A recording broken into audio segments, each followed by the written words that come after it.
Three children appear at the door of a luxury mansion. Their green eyes match his perfectly. The CEO's face goes pale. Before we continue, don't forget to subscribe to the channel, like the video, and comment where in the world you're watching from. Let's go. The late afternoon sun dipped below the Manhattan skyline, casting long shadows across the polished marble floors of James Lockhart's penthouse. He stood by the floor-to-ceiling windows, suit jacket slung over one arm, his gaze on the city lights that flickered far beneath him. At just 39, James was the CEO of Lockhart Innovations, a multi-million-dollar tech conglomerate that had revolutionized everything from smartphone software to data analytics. His name was synonymous with success, his schedule a rotating list of board meetings, investor luncheons, and high-stakes negotiations. Most nights, he returned home exhausted but quietly triumphant, satisfied that his empire stood strong for yet another day. But this evening felt different. A restlessness gnawed at him, a vague disquiet that he couldn't quite shake. As if on cue, the doorbell rang, echoing through the silent expanse of his living room. James frowned. He wasn't expecting anyone. He set his jacket on the back of a chair and headed for the door, his polished shoes tapping on the sleek hardwood. When he opened it, whatever stray thoughts had haunted him just moments before vanished in a single staggering instant. Three children, triplets, stood on the threshold, all with the same wide, curious eyes that, to James's astonishment, looked eerily like his own. The boy at the center clutched a worn backpack to his chest. Flanking him were two girls, identical in every way down to the faint freckles across their noses. Each child had hair the color of polished mahogany, and each one stared up at James as if he was the solution to a puzzle they had been trying to solve their entire lives. For a long moment, James was too stunned to speak. He had no children, or so he'd believed. His life had been defined by careful planning, rigorous scheduling, and a meticulous avoidance of anything that might threaten his control. And yet here they were, three young faces, eyes brimming with questions, their very presence a challenge to everything he thought he knew. At last the boy spoke, his voice small but steady. "Mr. Lockhart?" James cleared his throat, forcing himself to gather his composure. "Yes," he said, surprised his voice sounded calm. "Can I help you?" The little boy glanced at his sisters before replying. We think you might be our dad." The weight of those words slammed into James like a physical blow. His mind raced, grasping at details, possible explanations, or perhaps some bizarre misunderstanding. But when the triplets looked at him with those uncannily familiar eyes, every denial he'd been ready to offer shriveled on his tongue. "Come in," he managed, stepping aside so they could shuffle across the threshold. They clung to each other as they walked, scanning the penthouse as if it were a foreign palace rather than someone's home. The two girls hovered close, their fingers interlaced, while the boy kept a protective arm around them both, backpack still pressed against his chest. They looked tired and cold, their jackets worn thin, their expressions torn between nervousness and hope. James closed the door quietly. He didn't want to overwhelm them, but he had questions swirling through his mind. Hundreds of them. He guided the children to a plush white sofa that overlooked the city lights and crouched down so he could speak to them at eye level. "What are your names?" he asked gently. The boy straightened, as if he wanted to appear braver than he felt. "I'm Oliver," he said, then gestured to the girls. "This is Lucy, and that's Lily. We're seven." 7. James forced himself not to visibly flinch. 7 years old. If they truly were his, that meant a lifetime of birthdays, first steps, first words, everything he had never known or even suspected. He swallowed, forcing his swirling emotions into some semblance of order. "All right," he said softly. "Oliver, Lucy, Lily, how did you get here?" Oliver hesitated. He glanced at Lucy, who was gently biting her lower lip. Lucy spoke, her voice a whisper. "Mom told us about you," she said.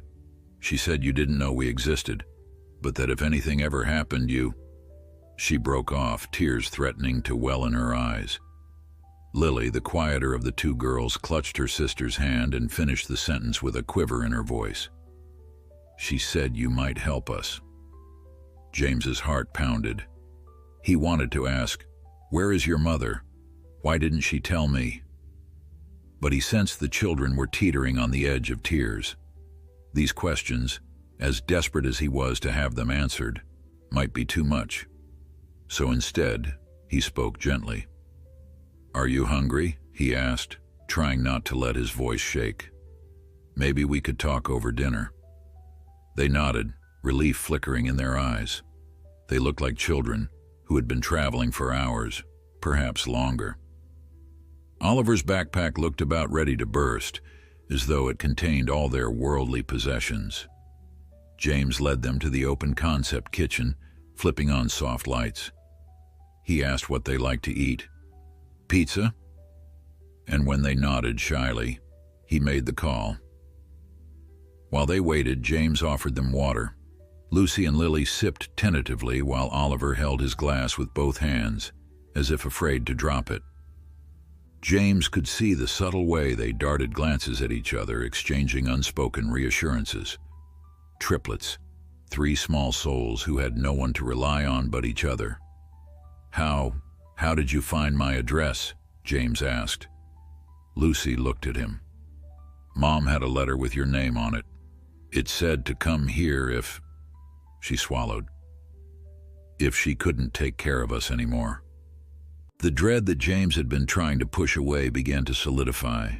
He carefully set down his own glass, focusing on the children. "Where is she now?" They exchanged looks again, and for a moment none of them spoke. Then Oliver spoke, his voice trembling. Mom passed away last month. We were living in a motel for a while, but after we ran out of money, we took a bus. His thin shoulders shook as he tried to hold back tears. "We had nowhere else to go." A hush fell over the penthouse. James felt as though the rug had been yanked from beneath him. Their mother was gone. They were alone. And apparently he was the last resort, the final name scribbled on an old letter that might or might not be worth anything at all. He swallowed hard. He had no experience with kids. He'd never even considered having a family, believing his life was consumed by business demands. And yet, as he watched these three siblings cling to one another, something fierce and protective flared within him. Before he could speak again, the doorbell buzzed, signaling the pizza's arrival. A quick exchange with the delivery person later, the children were gathered around the small dining nook. The smell of melted cheese and tomato sauce filled the air, but even the promise of hot food couldn't dispel the tension. Oliver took a slice and handed one to each of his sisters before taking one for himself. James noticed he was the last to start eating, as if he wanted to make sure Lucy and Lily were taken care of first. They ate in relative silence. Lucy and Lily sat close, occasionally whispering to each other, while Oliver occasionally peeked up at James as if assessing whether this man at the head of the table was truly the one they'd been told to find. James found himself wishing he could say something, anything, that would make them smile or laugh. He wanted to reassure them, to tell them they were safe. When dinner was done, James gently steered the conversation back to the matter at hand. "Listen," he said, his voice quieter now. He struggled for words. "I'm sorry about your mom. I didn't know she was—" He trailed off. "I want to understand more. But first, I need you three to know you can stay here as long as you need to." Lucy and Lily exchanged hesitant smiles. Oliver set his slice down and looked James squarely in the eye. "You won't send us away?" he asked, his tone so raw with fear that it made James's chest tighten. "No," James said firmly, surprising even himself with his conviction. "I'm not going to send you away." He knew the practicality of his words might falter under the weight of reality. He was a single man with no parental experience. His life revolved around board meetings and product launches. Yet the idea of placing these children in an orphanage or a foster system felt like a betrayal, not just to them but to the woman who had, for whatever reason, believed in him enough to tell them. "Go to James Lockhart." Lucy and Lily visibly relaxed at his promise, though their eyes still shone with tears. Oliver nodded solemnly. "Okay," he said. "Thank you." That night, James prepared the guest bedrooms as best he could, rummaging around for spare blankets and pillows. He found an old teddy bear, a relic of a charity fundraiser from years back, and placed it on a nightstand. When the triplets were finally tucked in, Lucy and Lily in one room, Oliver in the adjoining one, James stood in the hallway for a long moment, the sounds of the city drifting in from the penthouse windows. His heart pounded with the realization that his life had irrevocably changed. He glanced at his reflection in a nearby mirror, half expecting to see the same confident CEO who had left for work that morning, but instead found someone else looking back at him. Someone who held not just the weight of multi-million-dollar deals on his shoulders, but now also the fragile trust of 3 young children with eyes just like his own. Before going to next, please subscribe to our channel, like this video, and share with your friends to spread the story. James took one last look at the closed doors of the guest rooms before retreating to his own. He thought about the mother of these children, a woman he had once been close to but had lost contact with years ago. Regret gnawed at him. There were so many questions he would never be able to ask her, so many moments he would never get to explain. He loosened his tie and sank onto the edge of his bed, staring at the city lights glowing through the glass.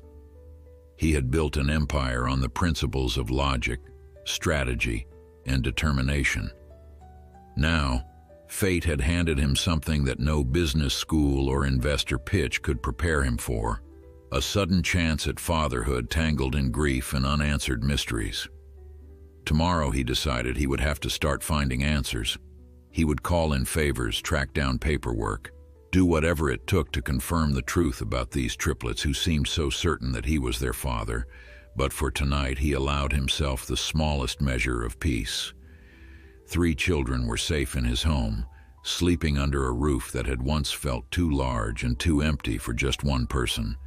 And for better or worse, his life would never be the same again. James woke the next morning feeling as though he'd hardly slept. Despite the lingering fatigue, a sense of urgency propelled him out of bed.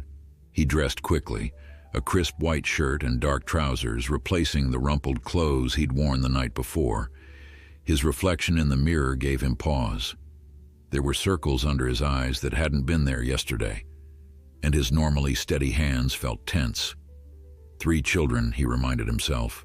They were under his roof, depending on him for answers, for security, for any shred of normalcy he could provide. He drew in a deep breath, bracing himself. As he made his way down the hall, he heard voices behind the closed door of the guest room. Lucy and Lily were whispering, and Oliver's more assertive tone floated through, seemingly trying to reassure them. James hesitated, wondering if he should knock or slip away to let them maintain what little private space they had. But the memory of how frightened they looked last night decided for him. He raised his knuckles to the door, tapped lightly, and called out, "Good morning." The hushed conversation stopped abruptly, replaced by the sound of small feet crossing the carpet. Lucy opened the door, hair tousled, still wearing yesterday's clothes. Lily appeared behind her, fingers curled around Lucy's sleeve, while Oliver stood by the bed, watchful. "Hi," Lucy said, voice hesitant. We weren't sure if we should come out." James offered a gentle smile, praying it conveyed the warmth he felt. "This is your home now," he said, "at least for as long as you want it to be." There's breakfast in the kitchen if you're hungry." He felt a flicker of relief when they nodded, eyes brightening at the mention of food, though their expressions remained cautious. Moments later, they gathered around the kitchen island, nibbling at slices of toast and scrambled eggs. James tried to keep the mood light, though 1,000 questions circled in his head. Where had they lived before the motel? How had their mother ended up alone with triplets? Why hadn't she told him, or reached out for help sooner? Yet every time he opened his mouth to pose a query, he saw Lily's anxious glance or Oliver's protective scowl. For now, he focused on the immediate. The children needed clothes, a routine, and someone to guide them through this bewildering new reality. "I have to go to the office for a bit," James said once they finished. "But my assistant can stay here with you or take you shopping if you want." He paused, noticing the flicker of anxiety on Lucy's face. "Unless you'd prefer to come along?" Oliver traded looks with his sisters, and James realized they might fear being separated even for a short while. "We can stay together if that makes you feel better," he offered. The children exchanged glances again, and eventually Oliver gave a tiny nod. "Yes, please," Lucy whispered. "We don't really want to be left alone." James placed a quick call to his assistant Marjorie, informing her they'd be arriving as a group. He tried to keep his tone professional, though he could only imagine the look on her face. He was certain the news would stun her. After all, he'd never so much as hinted at fatherhood. Still, Marjorie was unflappable. She arranged for a private driver and assured James she would clear his schedule enough to accommodate any personal matters. With everything in motion, he turned back to the triplets. "Let's get you dressed," he said, "and then we'll head out. My office is interesting." Though they had scant belongings in Oliver's backpack, each child managed to find a change of clothes that wasn't too rumpled. James offered them spare toothbrushes and found 3 combs, still in their wrappers, left over from his frequent business trips. The triplets treated these simple items like treasures, pressing them close as they prepared for the day. Watching them, James felt a pang of regret at how eagerly they clung to even the smallest comfort. He wanted to do better for them. He wanted to be a safe harbor in their suddenly stormy world, though he worried he'd fail. The ride to Lockhart Innovations took them past tall skyscrapers and bustling streets. Lucy and Lily shared a window seat, gazing wide-eyed at the passing scenery. Oliver sat beside James, posture stiff as though bracing for trouble. James couldn't blame him. The boy had taken on a protective role for his sisters long ago, and James's presence, while a potential lifeline, was still an unknown. At last, they arrived at the sleek glass tower bearing James's surname. Marjorie stood waiting in the lobby, impeccably dressed, her professional demeanor only slightly undone by the curiosity gleaming in her eyes as she spotted the trio. "Mr. Lockhart," she greeted, then bent down to address the children in a softer tone. "It's nice to meet you all. I'm Marjorie." The triplets replied with polite nods, though Lily's was little more than a quick duck of her head.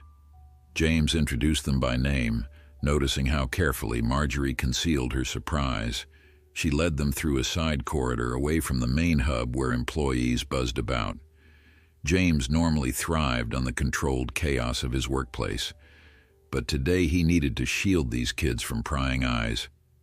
They deserved privacy until he was ready to explain the situation. He took them to a smaller conference room with plush chairs and tinted windows that overlooked the city. A plate of cookies and glasses of milk had already been set out. Marjorie's thoughtful touch. The girls gravitated toward the snacks instantly, while Oliver lingered by the door, scanning the room like he wasn't sure it was safe. James knelt down to Oliver's eye level. "It's okay," he said quietly, placing a reassuring hand on the boy's shoulder. "You can trust Marjorie.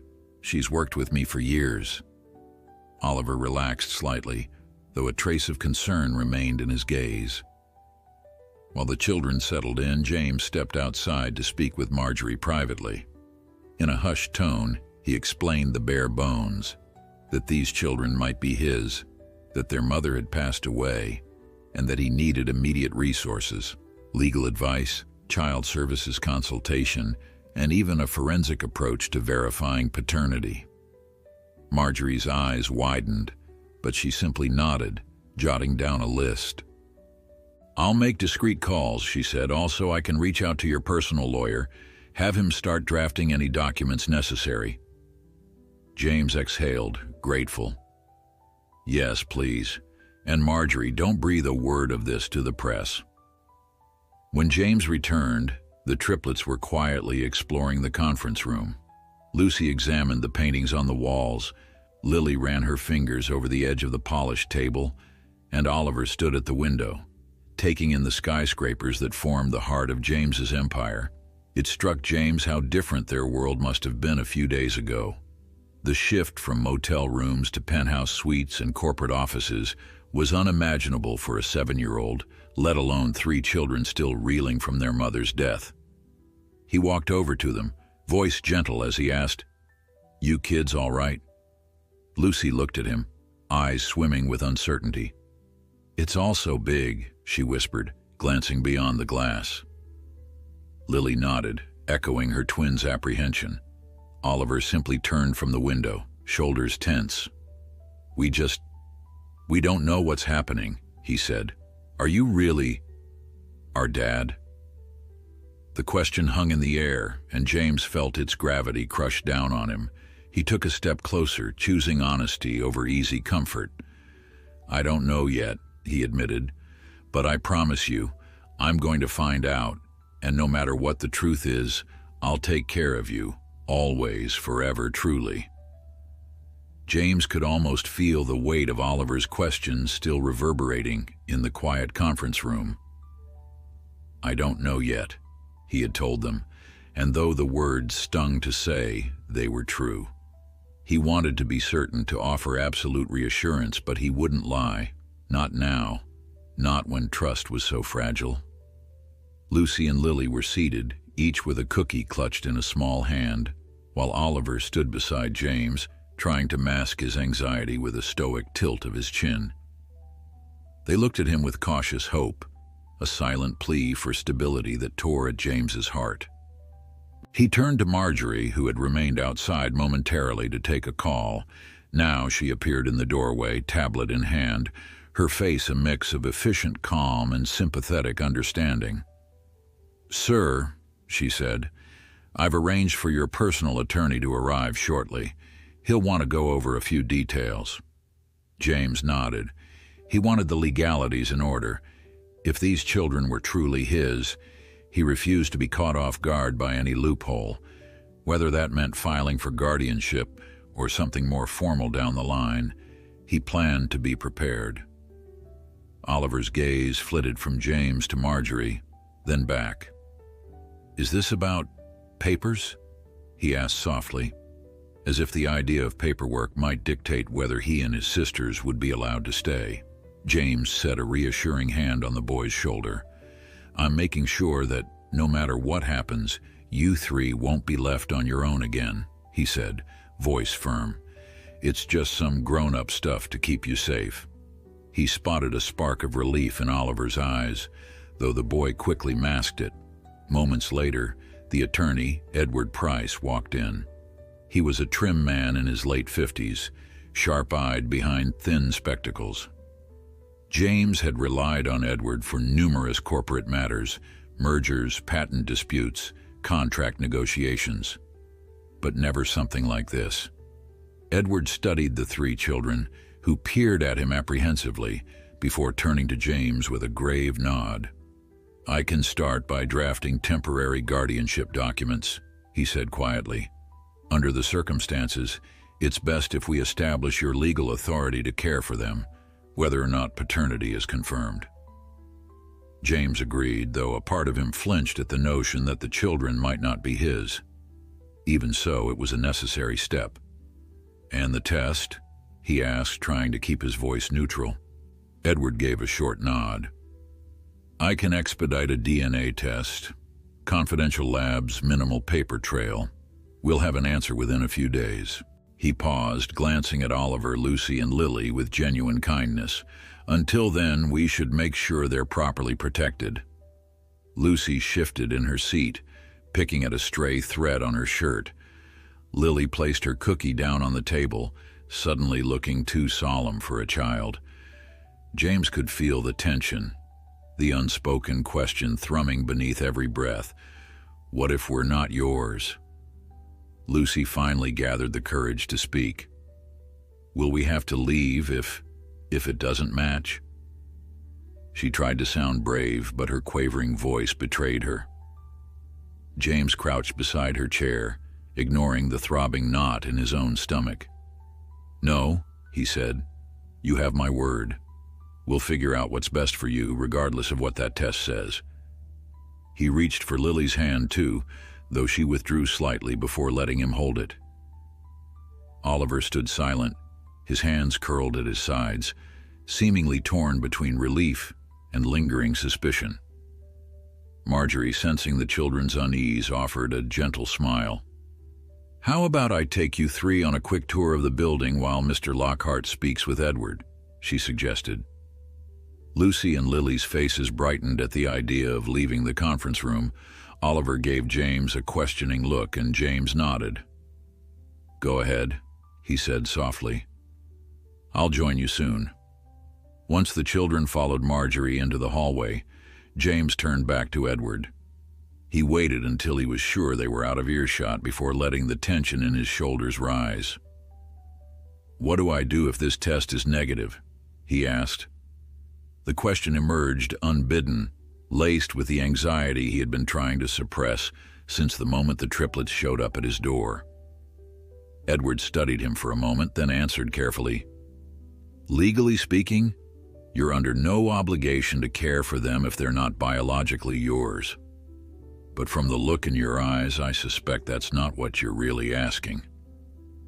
James pinched the bridge of his nose. They have no one else. Their mother, I don't even know the full story yet, but she's gone. And they clearly believed I was their father. Someone must have told them enough to make them certain. He paused, swallowing down the lump in his throat. I can't just abandon them. Edward nodded. Then don't. Even if you're not related, you could still seek legal guardianship. The court might require an investigation into the mother's records, perhaps any named relatives, but it's not impossible. James inhaled sharply, trying to steady his emotions. He thought of Lucy's trembling question and Oliver's resolute stance. He pictured Lily's tiny hand in his for that brief moment of trust. I'll do whatever it takes, he said. They're not going anywhere unless it's what they want. Edward gave him a considering look. Let's not get ahead of ourselves. We'll wait for the test results and go from there. He gathered his papers neatly. In the meantime, I'll file a request for an immediate hearing if needed, just to ensure you have the legal standing to keep them under your roof without interference. James thanked him, relieved to have a plan, no matter how tentative. As Edward left, James leaned back against the table, letting out a slow breath. He could handle corporate takeovers and strategic pivots without so much as a tremor. Yet this situation had him feeling vulnerable in ways he'd never experienced. The stakes were higher than any boardroom maneuver. 3 children's futures hung in the balance. He pushed himself upright, checked his watch, and decided he'd find Marjorie and the kids. It didn't take long. He spotted them in the corridor near one of the spacious lounges Lockhart Innovations had installed for employees. Lily and Lucy were examining a wall-length piece of digital art that shifted colors in response to movement. Oliver stood to one side, arms folded, but his posture relaxed when he saw James approach. Marjorie gestured to the vivid display. They love the art installation, she said. It's interactive. Try waving your hand in front of it. Lucy did so, giggling softly when the swirling lights changed from deep blues to shimmering gold. For a brief moment, She looked simply like a child captivated by something magical. Lily joined in, letting out a small exclamation when the colors danced faster around her outline. Oliver watched, a small smile curving the corner of his mouth. Though he didn't step forward to participate, James felt a swell of tenderness he hadn't expected. "It's like a little city of lights," Lucy murmured, enthralled.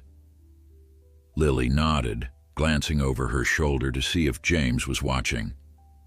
When she found him smiling, she flashed a shy grin of her own.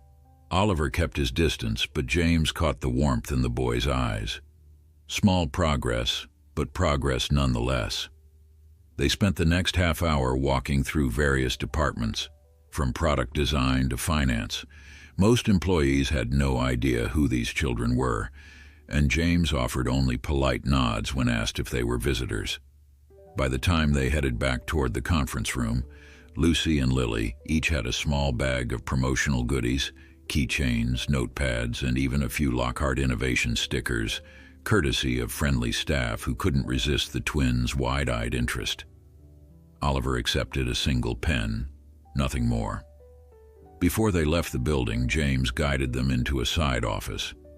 It was typically used for private calls or last-minute prep before a board meeting, but today it served as a sanctuary of sorts. He shut the door behind them, then sat on a low chair so he was on their level. "I'm taking you home now," he said. "But tomorrow we'll get you some new clothes. Maybe a proper bedroom setup." The children perked up at that, though Oliver quickly buried his excitement. Lucy brushed hair out of her face. "Our clothes are all in Ollie's backpack," she said apologetically. Lily nodded.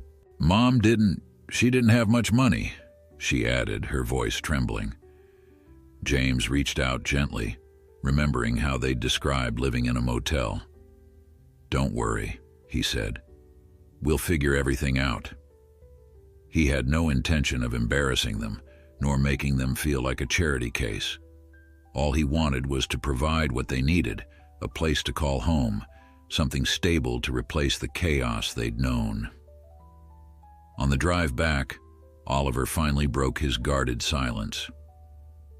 "Is it okay if we ask about our mom?"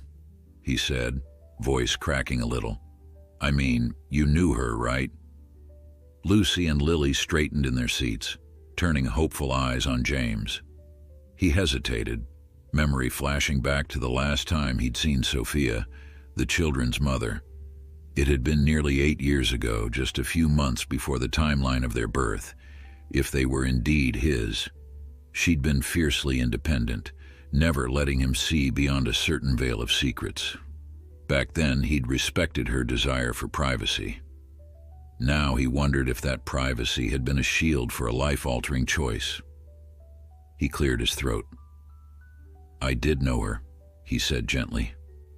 "Not as well as I thought, obviously, but what I do remember is that she was strong and determined. She had a smile that could brighten a room. She was brave too, in a way that made me admire her." He paused, noting how all three listened intently, eyes reflecting both sadness and pride.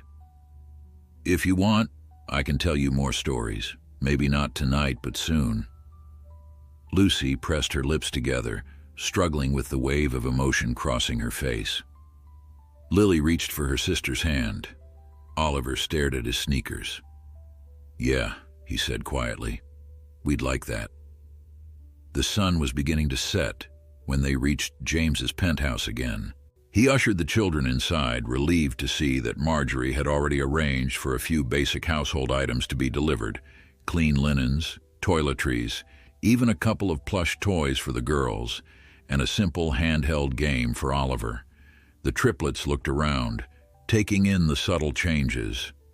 Lucy seemed particularly drawn to a soft pastel blanket folded neatly on the couch. "It's so pretty," she murmured, running her fingers along the fluffy fabric. They shared a simple dinner of sandwiches and fresh fruit. James noticed how the children ate everything on their plates, as if accustomed to skipping meals.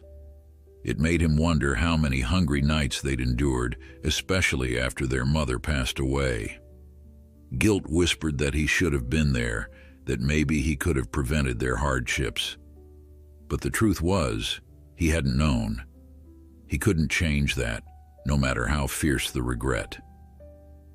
After dinner, he showed them to the guest rooms once again. This time, Lily and Lucy chose to share a larger bed, insisting they felt safer together. Oliver accepted a second bedroom down the hall, though he left the door slightly ajar, as if needing to keep watch. James checked on each of them, turning on nightlights, fluffing pillows, offering final reassurances. Their weary faces seemed calmer, if still laced with trepidation. Finally alone, James retreated to the far end of the penthouse, standing before the panoramic window that revealed the city in glittering splendor. Normally, these lights reminded him of his conquests. The deals won, the markets cornered. Tonight, they seemed distant, overshadowed by the enormity of his new reality. 3 children slept under his roof, carrying a hope he'd inadvertently become responsible for. Were they truly his? If so, was he prepared to be their father? And if not, did he have the courage to keep them anyway and call them family? He pressed a hand to the glass, a silent vow forming in his mind. He would not fail them. He would protect them, guide them, give them every resource they needed to heal and to flourish. His heart pounded with a mix of fear and determination. Tomorrow, the test process would begin. Soon, he'd have answers. Until then, they would face each uncertain moment together. Before going to next, please subscribe to our channel, like this video, and share with your friends. Night settled over the penthouse like a thick velvet curtain, muting the restless hum of city traffic. James lingered by the window, lost in the tension between his professional poise and his newfound paternal instincts. Each time he closed his eyes, he pictured Oliver standing watch, Lucy's trembling hope, Lily's shy, fleeting smiles. He wondered if any of them slept soundly. With a sigh, he finally peeled himself from the window, forcing his mind to quiet. Tomorrow, he told himself, would bring the first steps toward the answers they all needed. Yet an undercurrent of worry pulsed beneath his determination. Morning arrived with an early light that crept across the living room floor. James woke to the realization that 3 children were depending on him. He emerged to find Lucy and Lily awake, perched on the sofa, with mismatched socks and hair askew. Oliver hovered nearby, protective as ever. They offered tentative good mornings, each scanning James's face for reassurance. He tried to smile, ushering them toward the table where he laid out cereal, fruit, and milk. Their gratitude was subdued but real, and James felt humbled, yet invigorated. They needed him, and he would not fail them in return. After breakfast, he guided them into his car, determined to start the day's tasks quickly. First stop, the private clinic where samples would be taken for DNA testing. The triplets looked uneasy, but James assured them it was just a routine procedure.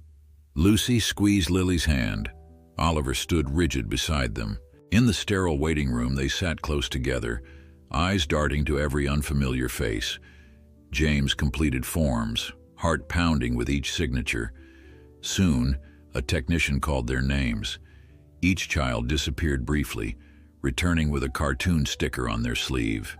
James silently prayed for clarity once results arrived. Next, he took them shopping, determined to replace the worn garments in Oliver's backpack.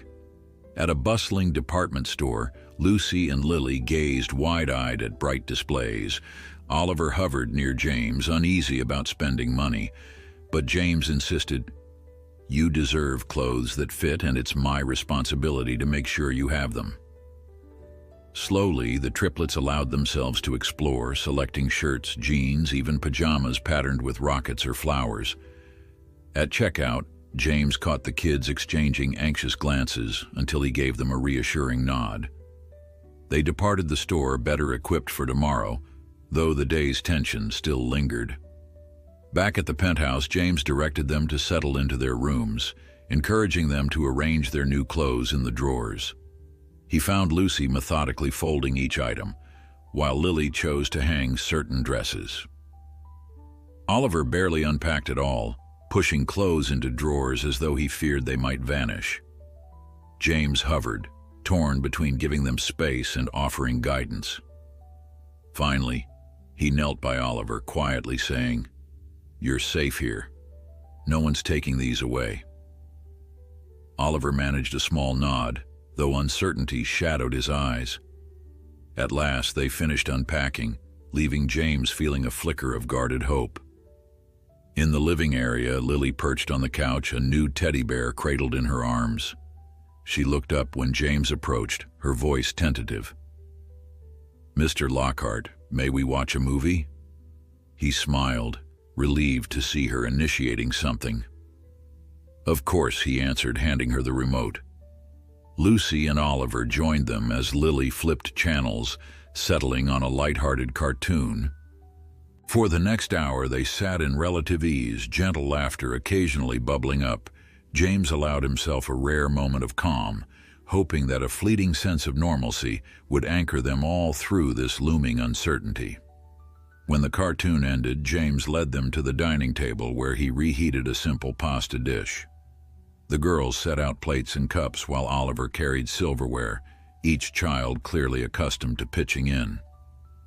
Over dinner, James asked gentle questions: favorite colors, games they enjoyed, foods they disliked.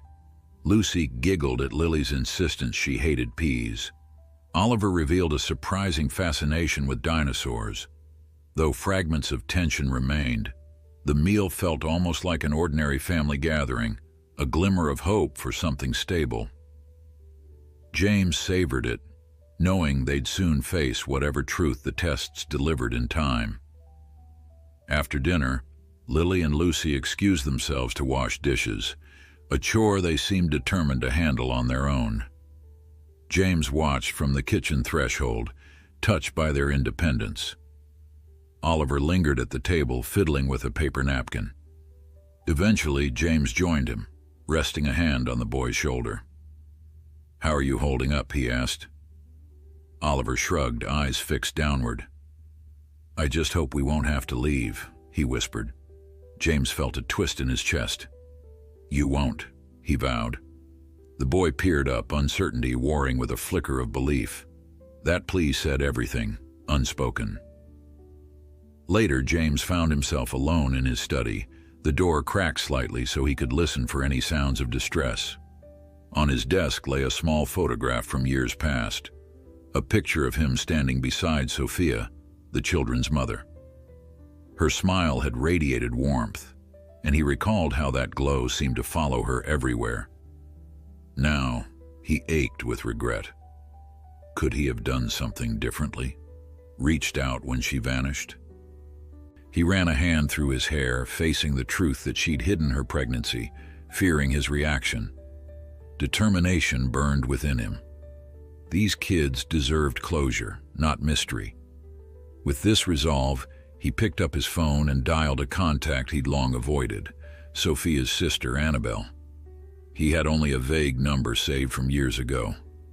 The call rang 4 times before a tentative greeting answered. "Annabelle," James said, heart thudding. "I know it's been ages, but I need to speak with you about Sophia. It's urgent." Silence weighed on the line, then Annabelle's voice trembled. "You're calling too late. Sophia's gone." James swallowed hard. "I know, but her children, they're here and I need answers." Another pause. Finally, Annabelle whispered, "Tell me everything." James inhaled, steeling himself. He quietly recounted the basics: the kids arriving unannounced, the motel, Sophia's death, and the looming question of paternity. Annabelle listened in strained silence. "Sophia loved those kids," she said at last, voice thick with emotion. "But she was terrified you wouldn't accept them. When she got sick, she thought it was best not to burden you." James's heart twisted, pain flaring. "Burden?" he echoed bitterly. They're children, Annabelle. My children, possibly. I'd have taken them in without question. Annabelle's soft sob crackled over the line. She didn't know that. She never stopped hoping you'd find out one day, somehow. James gathering himself, he pressed on. Can you tell me anything about their birth? Did she mention me specifically? Annabelle sniffled. She always spoke fondly of you. But when she discovered she was pregnant, you two had already drifted apart. She planned to reach out eventually, but everything spiraled. She lost her job, got sick. By the time she realized how serious it was, she believed she'd missed her chance with you. James clenched the phone, anguish twisting inside him. Where have you been? Couldn't you help them? Annabelle faltered. I tried, but finances were tight. Now I'm too far away. James felt the conversation slipping toward accusation and regret. He steadied his breathing. I'm not blaming you, he said quietly, but the triplets need stability. I'm doing everything possible to care for them. I just want to confirm they truly are mine. Annabelle inhaled shakily. Sophia was certain, said there was no one else who could be their father. If you doubt, get the test. But don't abandon them, James. He closed his eyes, exhaling. I won't, he promised. No matter what happens, I'll protect them. Annabelle's voice quivered with relief. Then you're doing what she always prayed you'd do. James ended the call with Annabelle and set his phone on the desk, his mind churning. The weight of her words pressed against his chest. Sophia had been certain, absolutely certain, he was the father. Yet fear and circumstance had kept her from telling him. He felt anger at the unfairness of it all, regret at what might have been, and sorrow for the lonely struggle Sophia must have endured. But then he remembered the 3 children sleeping down the hall. He couldn't lose himself in self-pity. There were more urgent tasks at hand. He closed his eyes for a moment, inhaling slowly. Morning would come soon enough, and with it, the endless questions from Oliver, Lucy, and Lily. James knew he had to be strong for them. The memory of their anxious eyes pressed him forward. He slipped out of his study and padded softly down the corridor, pausing by each guest room to listen for any sound of distress. All was quiet. Only the city outside continued its nightly hum, oblivious to the drama unfolding within these walls. When dawn arrived, James roused himself early, anxious to see the triplets and make sure they were all right. The penthouse felt unexpectedly warm with their presence, as though they brought with them a sense of life and spontaneity that had been missing from his meticulously organized world. In the kitchen, he brewed coffee for himself and set out cereal and fruit for them. Gradually, one by one, they appeared. Oliver first, hair rumpled, quiet as always. Lucy peering around with a mixture of curiosity and caution. Lily last, clutching a small teddy bear beneath one arm. Morning, James greeted gently, hoping to convey warmth in his tone. Oliver nodded back. Lucy and Lily offered shy smiles. As they ate, the tension from yesterday's medical tests seemed to hover like an invisible weight. He reminded himself to be patient. After all, everything about this situation was new to them. And if he was honest, it was equally new to him. I spoke with your aunt, he announced once the children finished their cereal. 3 sets of eyes snapped to him at once. My sister? Lucy asked, confusion in her voice. Lily added, we never really met her, but Mom said she lived far away. James nodded. Yes, Annabelle. She explained a bit about your mom's situation. She couldn't help much, but she's relieved to know you're safe. Oliver's shoulders stiffened. Is she going to make us live with her? It was a question laced with protective worry. James shook his head. She isn't in a position to care for you, and she knows you're better off here for now. He paused, letting his words settle. You're not going anywhere unless you want to, remember? The triplets exchanged silent glances. At last, Lily whispered, "That's good. We like it here." Hearing that made James's heart constrict. He forced a smile, brushing aside the emotional twinge. They were just children, desperate for security. Of course they liked having a stable roof over their heads and someone to care for them. He wished circumstances had been different from the start. After breakfast, James guided them into the living room. The new clothes they'd purchased hung neatly in the closets, but he could tell that for them, this penthouse still felt foreign. Lucy and Lily settled side by side on the couch, while Oliver remained standing, arms folded. The boy's protective stance reminded James of someone grown far beyond his years. He wanted to ease that tension, to let Oliver know he didn't need to shoulder all the responsibility. "How about we do something fun today?" James asked, scanning their faces. "No doctor's appointments, no paperwork. Maybe the park?" Lily's eyes lit up, and Lucy exchanged a brief, excited glance with her sister. Oliver's expression remained guarded. "Can we just walk around, see things?" James nodded. "Absolutely. You tell me what you'd like, and we'll go." Soon they were in James's car, descending from the penthouse garage. The city greeted them with a bright sky, the bustle of pedestrians, and the jostling of yellow taxis. At Central Park, James parked near a quieter entrance, away from the main tourist areas. He wanted them to experience a moment of calm, a chance to roam without crowds pressing in. They wandered along winding paths under the canopy of leafy trees. The children took in every detail: a violinist performing near a bench, a dog chasing a frisbee, a row of hot dog carts lining the sidewalk. Lucy pointed at a small pond, delight in her voice. "Look, ducks!" Lily tugged James's sleeve, as if reluctant to stray too far but still wanting to see more. Oliver walked slightly ahead, scanning the surroundings, but James noticed his tense posture easing with every step. They stopped for ice cream from a vendor, the children giggling when Lucy accidentally got a dab of chocolate on her nose. Oliver tried to hide a grin, eventually cracking a tiny smile of his own. Watching them, James felt an unfamiliar but welcome surge of warmth. It was such a simple outing, yet the relief on their faces spoke volumes.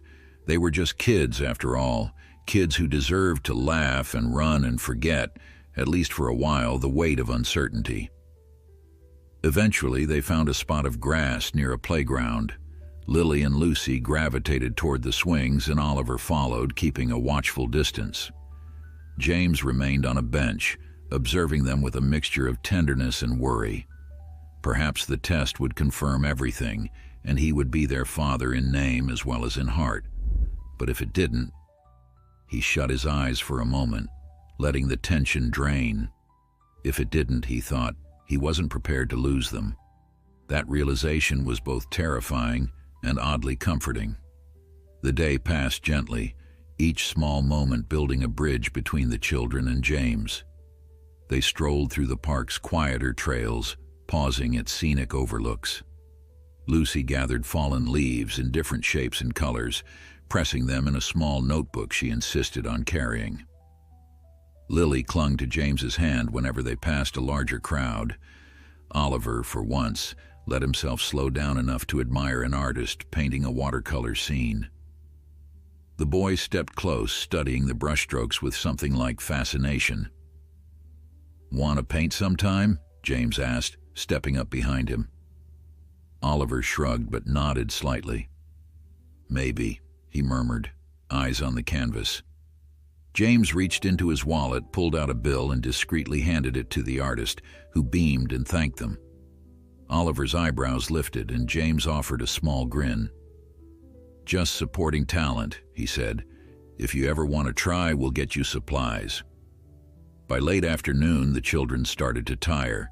Lily especially rubbed her eyes, dragging her feet.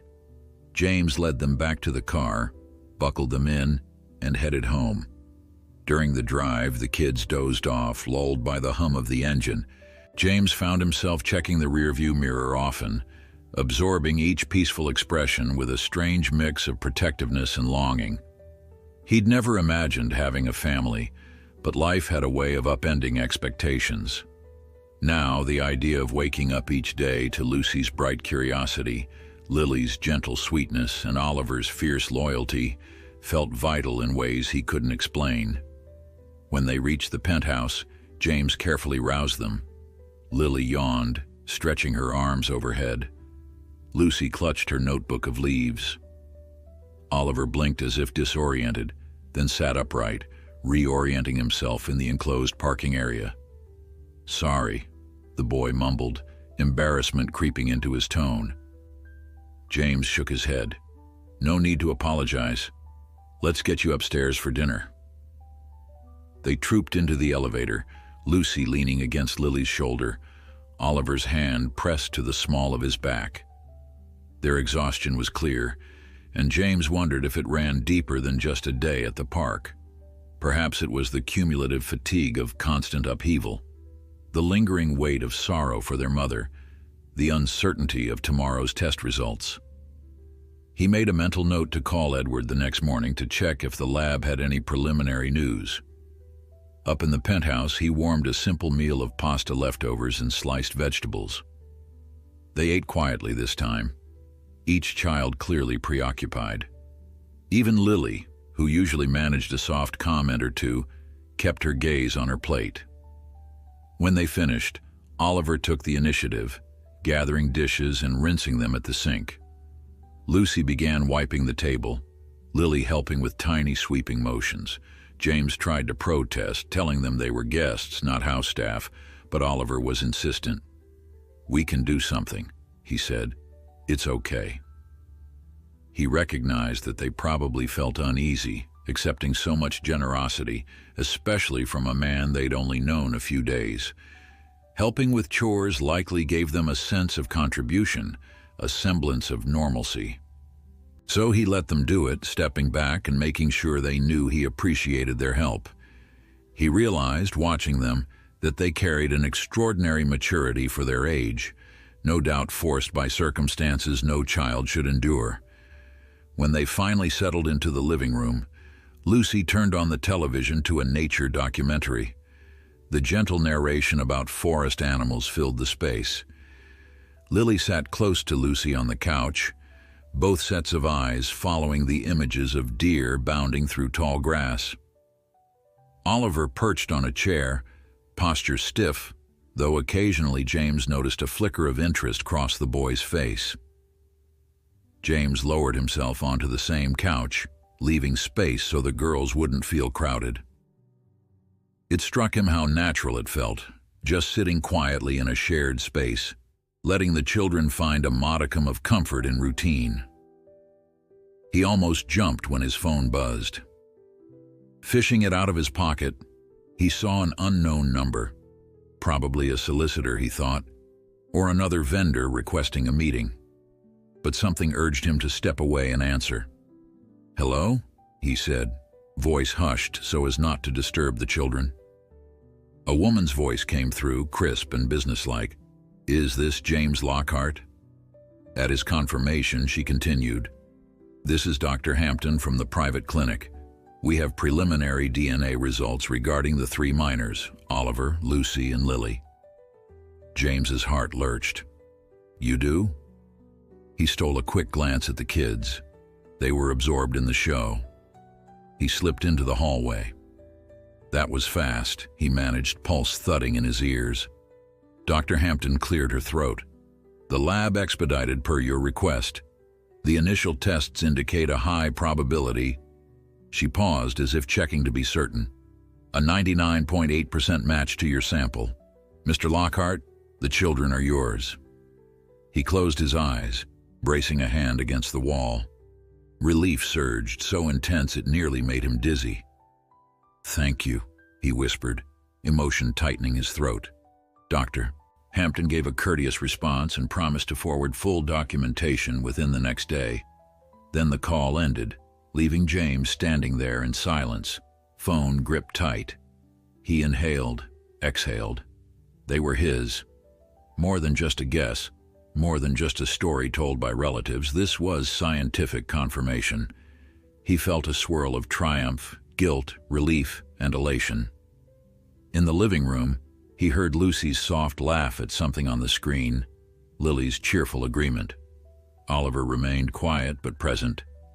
Everything inside James locked into place with a sudden clarity. These children were his children, and he would be their father in every sense of the word. Before going to next, please subscribe to our channel, like this video, and share with your friends. James stood in the hallway, phone pressed to his chest, breathing unsteadily as the magnitude of the news settled. 99.8%. There was no room for doubt. Oliver, Lucy, and Lily were his children, biologically, legally, every which way. And all at once, the penthouse felt both vast and curiously intimate, as though the shape of his life had undergone a fundamental shift in the space of one phone call. He needed to tell them. But how? Would they be relieved, or would it only remind them of all they had lost? After Sophia's death, these kids had wandered into his life hoping for answers. Now, he had one for them, an answer so big it would upend every question they'd whispered in the dark. He steadied his breath, told himself he had to be strong, then walked back into the living room. They were exactly as he'd left them. Lucy and Lily cuddled side by side, gazing at the nature documentary, while Oliver perched on the arm of a chair, arms folded. Each child looked up at him with curiosity. The documentary's soft music played in the background, but the tension in the room sharpened the moment they sensed James's mood. Even Lily, who usually leaned into Lucy or fiddled with a toy, sat up straighter. Oliver straightened his back. An unspoken question passed among them. What had James just learned?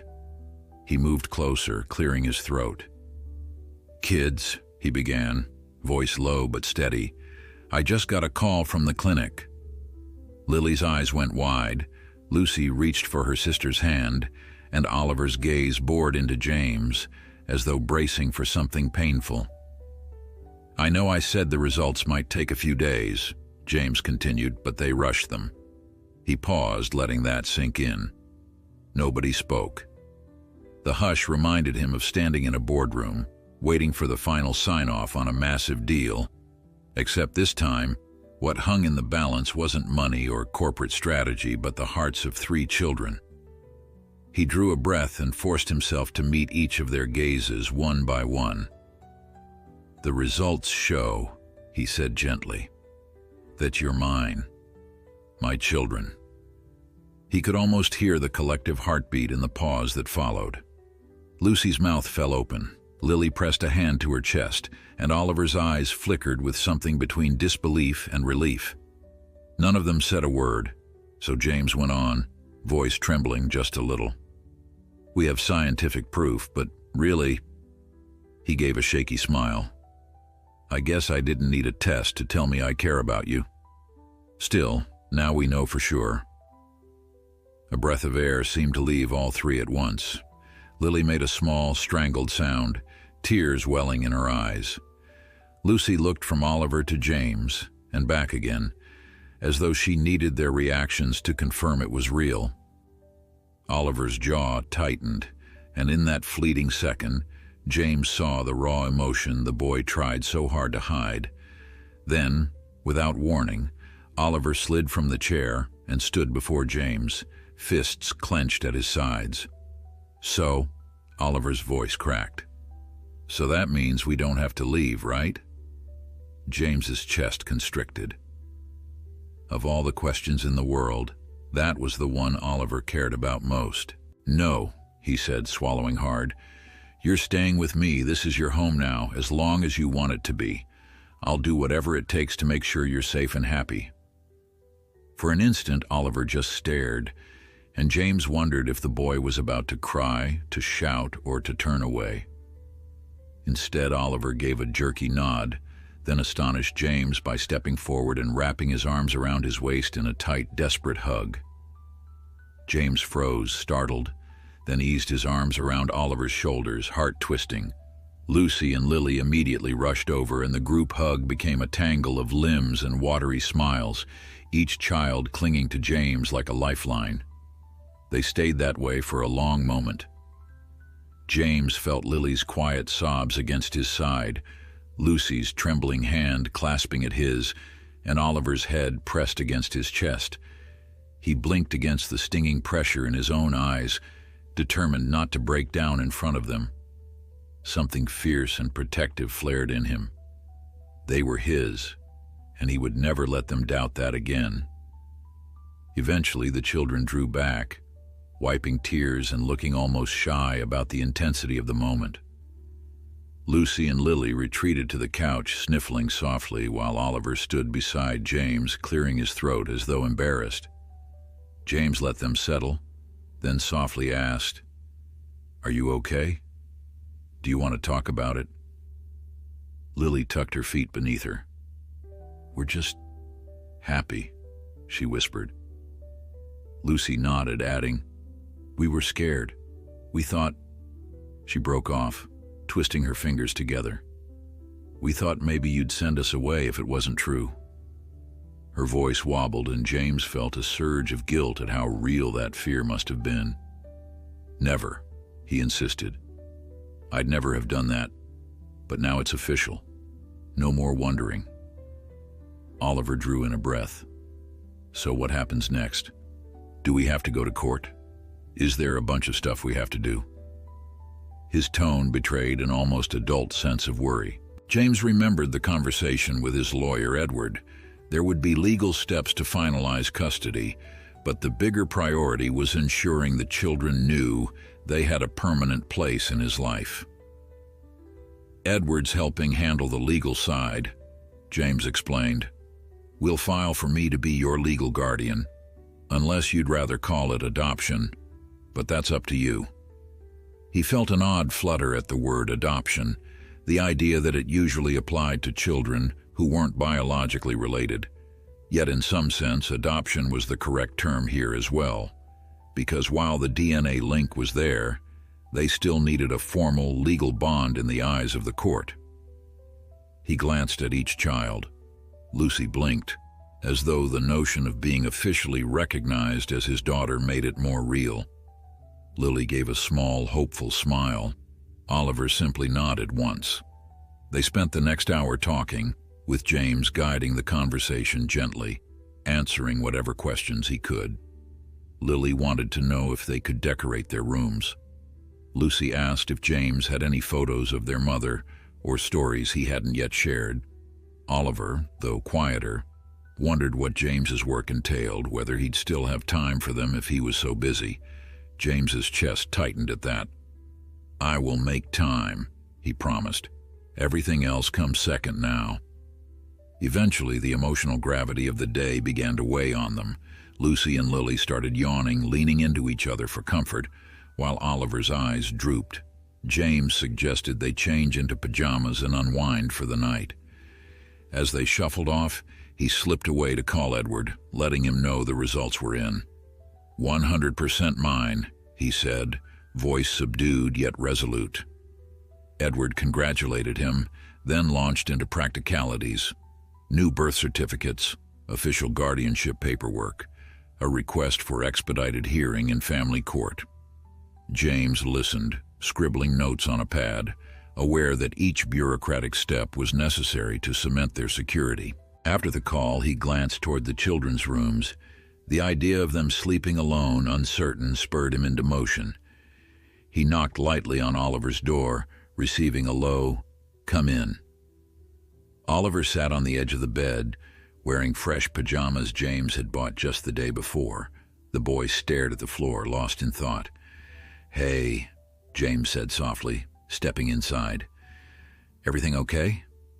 Oliver shrugged one shoulder. "Yeah, I'm just thinking." He fiddled with a loose thread on the blanket. "Mom used to say we'd meet you someday. I didn't believe her. I was angry that she never tried sooner." He huffed a humorless laugh. "But she was right, I guess. Now you're here, and you're actually nice." His tone implied that nice had been in short supply in their lives.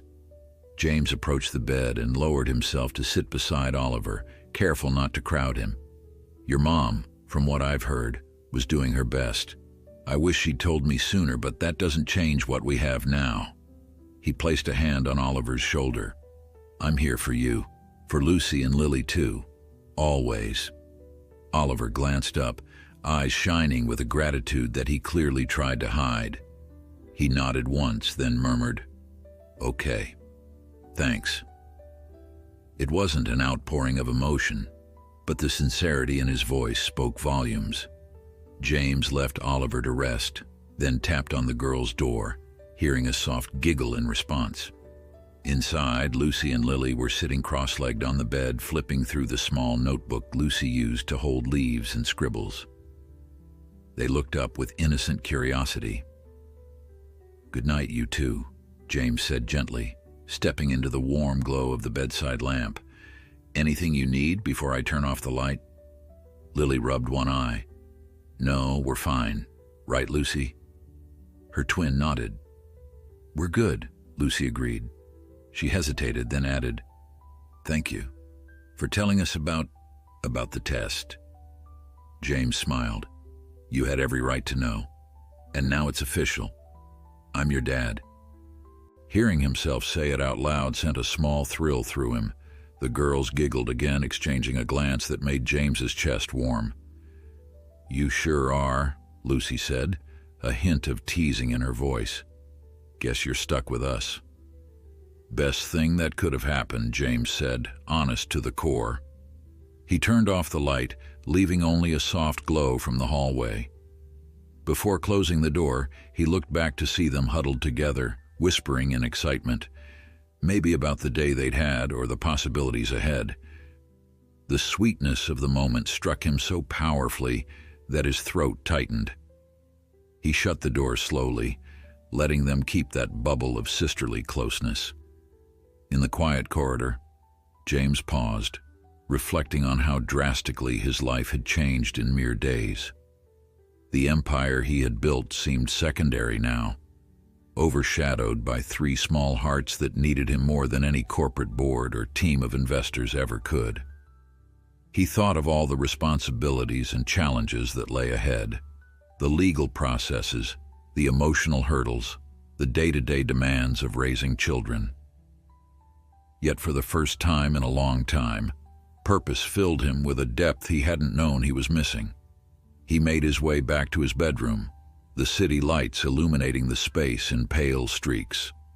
Tomorrow, he would contact the court, finalize the documents, and begin the formal steps to ensure these kids were his family in every legal sense. But for tonight, he embraced the solace of knowing they were truly his, and that he would do whatever it took to keep them safe, loved, and hopeful.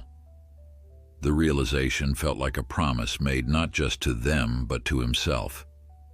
He was no longer simply James Lockhart, the ambitious CEO. He was also a father to 3 children who had come knocking on his door with eyes that matched his own. Before going to next, please subscribe to our channel, like this video, and share with your friends. James woke early the next morning, the first rays of sunlight barely skimming the Manhattan skyline. For the first time in years, he felt the hum of real excitement about the day ahead. He had always thrived on challenges, closing multi-million-dollar deals, outmaneuvering corporate rivals, but this new sense of purpose coursed through him in a far more profound way. He dressed in a comfortable sweater and slacks instead of his usual tailored suit, intending to handle business calls from home. The triplets, still exhausted from the emotional roller coaster, were likely to sleep in. He wanted to be there when they woke, ready to answer questions, offer reassurance, and simply be present. His phone buzzed with morning updates, but James set it aside, determined not to be drawn into the usual whirlwind of emails and demands. He wandered into the kitchen and began preparing a modest breakfast. He whisked eggs in a bowl, sliced fruit, and popped bread into the toaster. The simple act of cooking for someone else felt oddly grounding. He could already imagine how Lucy would wrinkle her nose at runny yolks, or how Oliver, ever protective of his sisters, would check to make sure Lily's plate was full before he touched his own. The memory of their group hug, their relief at learning they truly belonged, replayed in James's mind like a bright refrain. He thought of their mother, Sophia, and wondered if she might be watching them from some place beyond.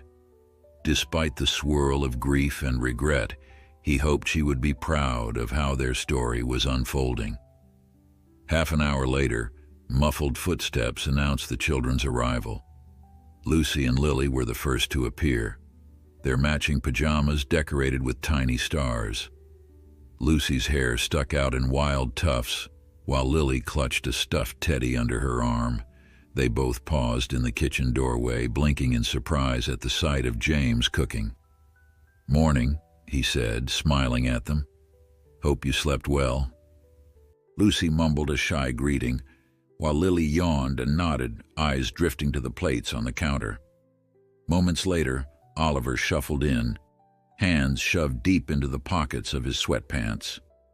The same uncertain hope flickered across his face when he spotted the table set for 4. They gathered around the table, each child settling into a chair. The sunlight caught in Lucy's dark hair as she reached for a fork, and Lily hid a small grin when James poured them orange juice. Oliver, gaze lowered, picked at the corner of a napkin. James could almost feel the questions brimming in the boy's mind. After last night's revelations, no one quite knew how to act. Were they all supposed to pretend everything was normal now? James cleared his throat, searching for a way to break the ice. "I was thinking," he began, "about making today a fresh start for us. We can go shopping again or explore more of the city. Maybe find a museum you'd like. But first, there's someone I'd like you to meet." He paused, letting the children catch up with his meaning. "My lawyer, Edward, is coming by later to help start the paperwork that'll make our family official in the eyes of the law." Lucy brightened, the tension in her shoulders easing. Lily nodded, though her smile trembled with a trace of nerves. Oliver's expression was harder to read, but he finally set his napkin aside and looked James in the eye. "So after the paperwork, we really stay?" The boy's voice betrayed a last flicker of doubt. James leaned forward, speaking gently. "Yes, you stay. I promise." Breakfast concluded with a slightly lighter mood, though James could sense the triplets were still adjusting to the idea that their place in his home was no longer tentative. As the children cleared plates and tidied up, James gathered his phone and scrolled through messages. One particular email from his assistant, Marjorie, caught his eye. An update on the official guardianship hearing, tentatively scheduled for the following week. She had included a note urging him to confirm the kids' availability. James felt a knot of anxiety in his stomach. Court appearances could be stressful, especially for children who had already been through so much. Yet it was a necessary step to protect them from any legal uncertainty. He put the phone down and joined the children in the living room, where Lily was demonstrating an impromptu dance she had apparently learned from a TV show, twirling in place. Lucy clapped, trying to mimic the movements. Oliver watched from the edge of the sofa, a hint of a smile curving his lips. The sight tugged at James's heart. In these quiet, joyful moments, it was easy to forget the tragedies and upheavals that had led them here. He found himself smiling with genuine warmth, applauding Lily's final spin. A short while later, the intercom buzzed, signaling Edward's arrival. James felt his pulse quicken, but he reminded himself this was good news. As he opened the door, Edward stepped in with a briefcase tucked under one arm and a kind smile meant to reassure the kids. He greeted them formally, though Lucy and Lily giggled at his slightly old-fashioned bow, and Oliver nodded with newfound respect. "Shall we sit?" Edward asked, gesturing to the spacious dining table. James guided the triplets to take seats as Edward pulled out a manila folder, thick with documents.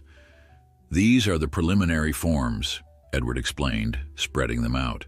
We'll file for immediate guardianship under the assumption you are their biological father, backed by the DNA test results. Then, if you wish to proceed with a formal adoption process, that can follow. He looked at the children, tone gentle.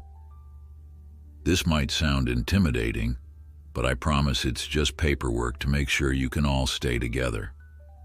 Oliver leaned forward. What about school? He asked. We haven't been in a real school for a while. Lucy and Lily exchanged worried glances. Edward nodded thoughtfully. We can handle enrollment once guardianship is recognized. The court likes to see that minors are receiving proper education. You'll have to choose a school in the area. James glanced at the children. Their expressions suggested both excitement and fear. Perhaps they'd never had a stable routine that included a proper classroom. We'll visit some schools, James said, hoping to soothe them. Find one you feel comfortable with. Oliver swallowed hard, but a determined glint shone in his eyes. Lucy fiddled with a pencil, while Lily traced the edges of a paper. Despite the gravity of the situation, they seemed braver than most adults James had seen in high-pressure scenarios. As Edward walked James through signatures and notarized sections, the children listened quietly. Occasionally, Edward paused to ask if they had any questions. Lucy ventured to inquire, "If we sign all this, and we go to school, does that mean we have to change our last name?" Edward and James exchanged glances. "Only if you want to," James answered, meeting Lucy's gaze. "Your name is part of who you are. I won't push you to be Lockhart if it doesn't feel right." Lucy looked relieved, though a flicker of curiosity danced in her eyes. Lily turned to her twin. "I kind of like the sound of Lily Lockhart," she whispered, producing a giggle from Lucy. Oliver rolled his eyes with gentle affection, but James noticed the boy's lips curve in a small smile. Edward let them share that moment before finishing the final pages. "I'll submit these to the court by the end of the day," he said, sliding documents back into his briefcase. "We'll schedule a hearing for next week. Typically it's straightforward, but the judge may want to speak with you three. Don't worry, it won't be scary." When Edward departed, the children seemed thoughtful, as though a shift had occurred. Lucy stood and stretched. Lily tucked her hair behind her ears, and Oliver cleared his throat. "So, what do we do now?" he asked softly, voice carrying the weight of new possibilities. James closed the folder on the table. "Whatever you want," he replied, meaning it. "We can explore more of the city or just stay in, watch a movie. You decide. It's your day, too." He expected them to choose something fun, yet surprisingly, Oliver spoke up. "Could we get stuff for school?" James blinked. "School? Today?" Oliver shrugged. "Not to start, but like notebooks, pencils, maybe look at backpacks. I just want to be ready." His gaze flickered to Lucy and Lily, who were nodding tentatively. It struck James that they were hungry for normalcy, for a plan that didn't revolve around tragedies and tests. They wanted to lay claim to a future they could shape themselves. "Absolutely," James said, a surge of respect for Oliver swelling in his chest. "Let's do it." Soon they were in his car once more, heading toward a large department store that carried everything from groceries to stationery. On the way, Lucy chattered about wanting colorful pens, and Lily confessed she'd never had brand new crayons. Oliver stayed quiet, but James caught him glancing at Lucy and Lily with a faint, protective smile. They arrived and wandered the school supply aisles, a novelty for children who had rarely been able to dream about new items. Lucy clung to a sparkly folder, face alight with excitement, while Lily ran her fingers over a rainbow set of markers. Oliver studied a stack of notebooks with serious concentration, eventually selecting a plain black one that mirrored his calm persona. James watched them with a lump in his throat. remembering how he'd been groomed from a young age to strive for professional success. He'd never appreciated a backpack or a set of pencils the way these children did now. At checkout, the cashier raised an eyebrow at the haul. Folders, pencils, markers, notebooks, a few basic reading books for practice. But James only smiled. Each purchase felt like an investment in the life he was building with them. The children clutched their bags, Lucy and Lily comparing covers while Oliver quietly inspected the edges of a brand new pencil case. Outside, the afternoon sun cast a warm glow on the sidewalks, and James realized that he had never felt so content simply buying school supplies. They decided to grab a late lunch at a small cafe, choosing an outdoor table where Lily and Lucy dipped fries into ketchup, giggling at each other's silly faces, while Oliver tried a burger that nearly dwarfed his hands. James sipped a coffee, taking in the scene. 3 kids, each with a new chapter ahead, forging a bond with a father they had only just met. He thought again of Sophia, wondering if some part of her might see them now, forging happiness out of the ashes of her absence. When they got home, Lucy and Lily raced to stow their new supplies in neat piles on their desks. Oliver lingered by the window, scanning the city beyond. James joined him, placing a hand on his shoulder. "This is all yours," he said, voice thick with promise. Oliver's response was a soft, "Thank you."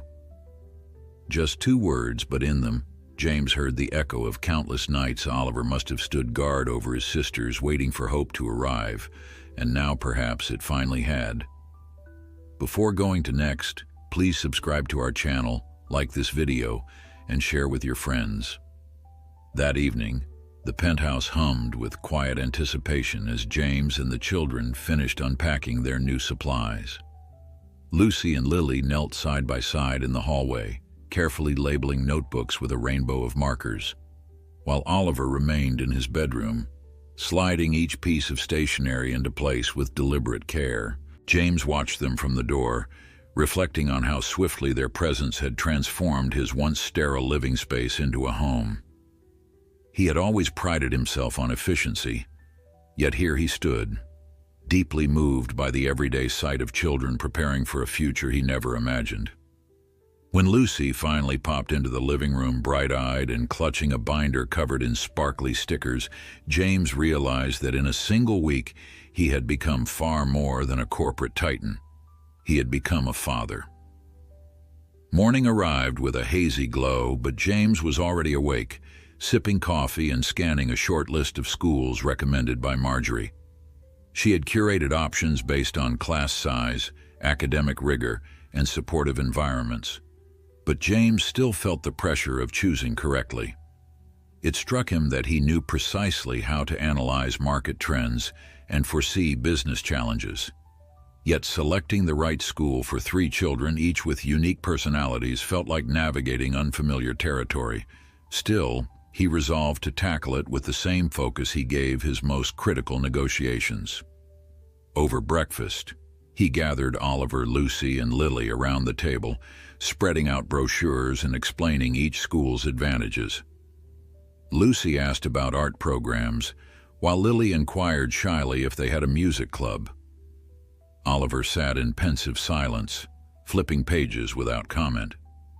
When the children finished eating, James suggested they visit the first school on the list, a small private academy not far from his office. Though Lucy and Lily seemed game, Oliver looked wary. "Is it expensive?" he asked quietly. James considered his answer, sensing the boy's concern. "It's a good school and I can afford it," he said simply. "But I want to make sure it suits you. If it doesn't feel right, we'll keep looking." Oliver nodded, though the tension in his posture remained. James recognized the boy's distrust of extravagance, a trait perhaps born of years scraping by, watching every penny. In that instant, James silently vowed that these children would never again question whether they deserved comfort or opportunity. By mid-morning, they arrived at Greenwood Heights Academy, a 3-story brick building with tidy flower beds and a tranquil courtyard. Inside, the foyer bustled with students chatting by lockers, teachers hurrying to class, and a general sense of friendly order. A woman in a neat blazer introduced herself as Ms. Townsend, the admissions director. She knelt to greet each of the triplets, smiling at Lily's soft-spoken greeting and Lucy's excited grin. Oliver stayed close to James, still guarded. Ms. Townsend then led them on a brief tour, showing them bright classrooms lined with colorful artwork, a modest but well-equipped science lab, and a cozy library stacked floor to ceiling with books. Lucy's eyes sparkled when she saw the painting easels, while Lily paused to admire a shelf displaying trophies for choir competitions. Oliver quietly took it all in, occasionally glancing at James. At the end of the tour, Ms. Townsend invited them into her office to discuss logistics. She praised the children's polite manners, then explained how the academy evaluated new students. She mentioned small class sizes that allowed for individual attention, extracurriculars ranging from robotics to musical theater, and a support counselor available to help with transitions. James felt relief flood him. The environment seemed nurturing and structured, exactly what the triplets might need. Still, he hesitated, stealing a glance at his children. "Would you three like this school?" he asked, determined to include them.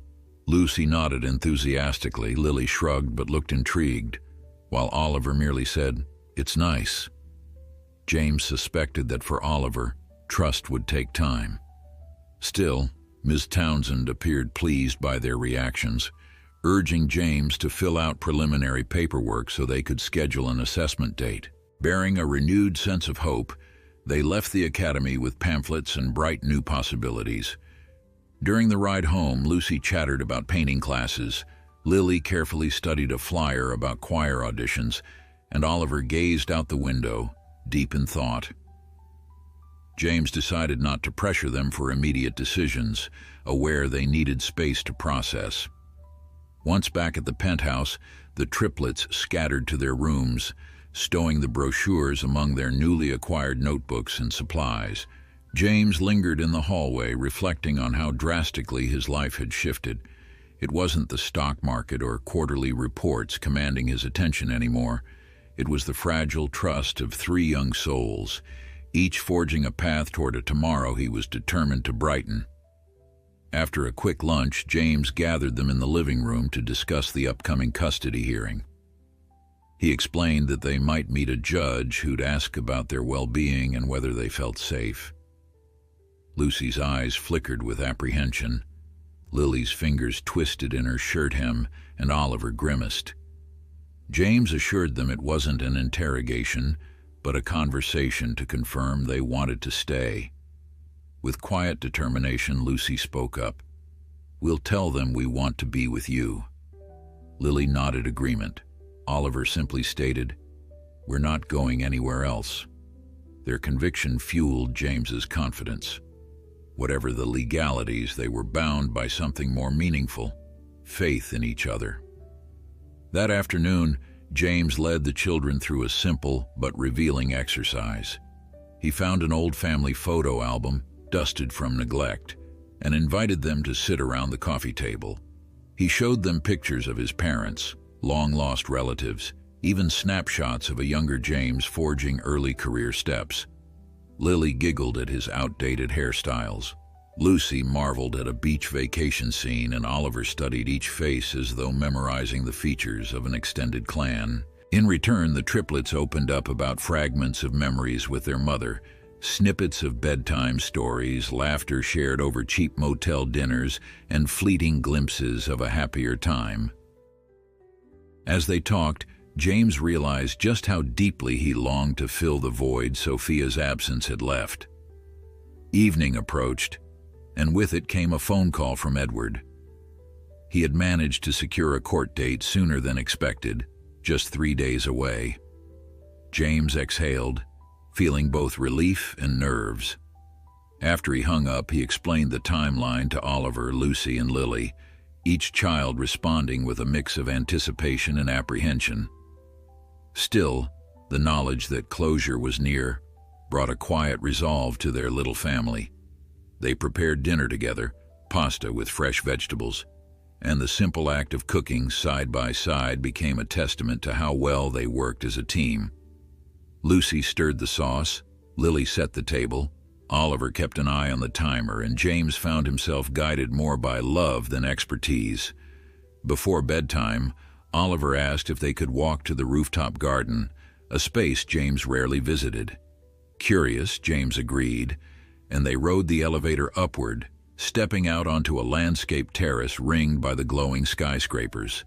Lily gasped at the cityscape, Lucy clutched her sister's hand, and Oliver paused at the edge, gazing over the rail. James joined them, quiet pride swelling. Here they stood together, a father and 3 children, who had come so far in such a short time. As a breeze ruffled their hair, James whispered that they would face court soon, but they would do so as a family. The children huddled close, smiling at the lights that mirrored the hope shining between them. That night, they each slept more peacefully, drawn together by the promise of a brighter, hopeful shared tomorrow. Before going to next, please subscribe to our channel, like this video, and share with your friends. James rose on the second morning before the court hearing, with his mind racing between practical tasks and the more delicate, emotional landscape he navigated with Oliver, Lucy, and Lily. He checked his phone for messages from Edward, who assured him the necessary documents were in order, but an undercurrent of anxiety lingered. Each time James remembered the children's faces, the quiet resolve in Oliver's eyes, Lucy's hopeful grin, Lily's shy laughter, he felt that old corporate armor weaken, replaced by a fierce determination to shield them from any legal threat. Their short time together had already imprinted on his heart, leaving him unable to picture his life without them. Standing in the kitchen, he inhaled the aroma of coffee and braced himself for the day, eager to show the kids a measure of normalcy amid the tension. He found them already awake. Oliver lingered by a window, lost in thought, while Lucy and Lily huddled over a jigsaw puzzle spread across the living room floor.